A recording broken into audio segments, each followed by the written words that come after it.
You've heard of the doctor, but have you heard of the dogtor? The first medical alert dog to be trained in South Africa is right inside this house. Let's go meet Honey and her best friend. Oh, it is in the morning, so my brother and I were sleeping in that room there. And then my brother was awake, and then he was busy playing with Honey. And then I was still sleeping, and then my dog, she stopped playing with Jamie, and then she pawed at me and she started licking me while I was sleeping, and then she woke me up. Because she smelled something funny on my breath, and then she started pawing me. Yes, the first time it happened when I think he was 3.5. It's funny, I thought he was possessed. His eyes turned totally black. His whole body sort of convulses and tightens up like this, and he was just screaming. He just kept screaming my name, and yeah, it's frightening. It's not a nice thing to go through, you know. So I don't want it to happen again. I still now have constant nightmares of it.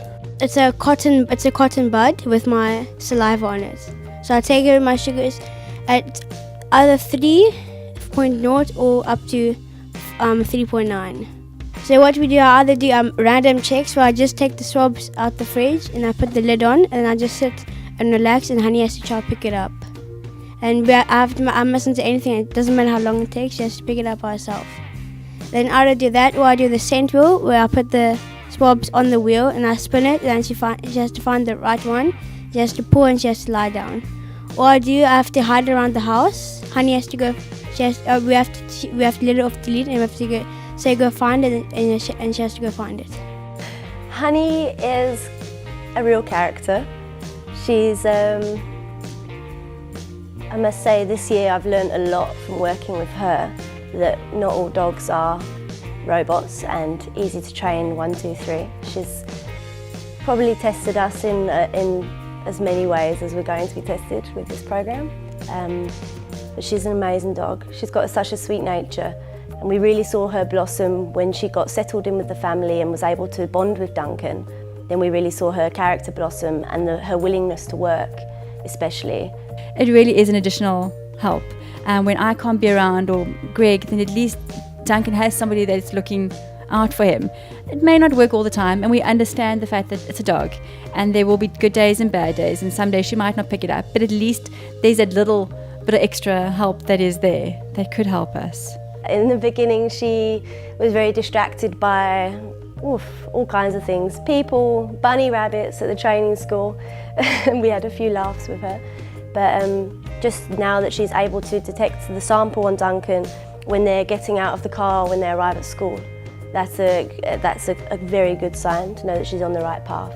And she has alerted him once already, and we're hoping for more of that as she gets used to the training and understands her job. So yeah, it's quite tricky to know when they're trained, but it's an ongoing training procedure. So that's something that people should know when inquiring about a dog, is that they're going to be training this dog for the rest of its life, maybe a couple times a week doing the sample work, as well as obedience. The obedience is extremely important. There's been quite a few challenges, from just having a dog in the house to now having a dog that goes everywhere with us. The training, yeah, there's been lots of obstacles, but we seem to be making headway, so it's very nice. It's just they're still going out with her is quite a challenge, because some places are not dog friendly, and even though she's a medical alert dog, she's not 100% trained yet, so not everyone's willing to have her around. We have a few exceptions, like now the Life Saving Club, they've allowed her in, so they're very accommodating. He's had a couple of weeks, I think last week he had a 1.9, which is really, he should be in a coma by that stage. Why he wasn't, I don't know. I'm quite happy to leave it like that. But so Honey needs to be an integral part of his life and go everywhere with him. And I think for him it's also a challenge. He's 12, and he wants to play with his friends, and he's got his mom nagging to have his dog with him all the time. So I think for him it's a huge challenge, but he's doing really well. We were never dog people until we got Honey. The idea of having a dog in the house was a no-go, especially with the hair and the wet smell from the pool. But I think the challenging thing is it just takes time and patience. You know, it's a constant thing all the time. I don't know how long it's going to take.